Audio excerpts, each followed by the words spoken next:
കഴിഞ്ഞ ആഴ്ച ബിഗ് ബോസിൽ ക്യാപ്റ്റനായി കയറിയ ആൾക്കാർ ഉണ്ട് 3 പേരും. അവരെ 3 പേരെ ഈ ആഴ്ചയിൽ ബിഗ് ബോസിൻ്റെ ഉള്ളിൽ നിന്ന് പുറത്താക്കണം. അവരെ 3 പേരെ അതിൻ്റെ ഉള്ളിൽ ഇരുത്താൻ പറ്റില്ല.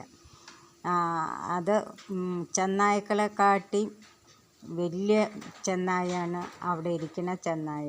അതായത് ചെന്നായ്ക്കൾക്കും കടുവയ്ക്കൊക്കെ മനുഷ്യന്മാരെ കാണുമ്പോൾ ഒന്ന് പിന്നോക്കം വലിച്ചിട്ട് കടിക്കണോ കടിക്കണ്ടെന്ന് അവർ ആലോചിച്ച് നോക്കും. പിന്നെ അവർക്ക് വേറെ ഇര കിട്ടാൻ വഴിയില്ലെങ്കിലേ അവർ കടിക്കുകയുള്ളൂ. എന്നമാതിരി ഇതല്ല, ഇര കിട്ടിയും കൊണ്ടാണ് ഇവർ കടിക്കുന്നത്. ഇര കിട്ടാതെ അല്ല, ഇര കിട്ടിയത് കൂടിപ്പോയതിൻ്റെ കടിയാണ് അവർക്ക്. അതുകൊണ്ട് അവരെ 3 പേരെയും പുറത്താക്കിയേ പറ്റുള്ളൂ.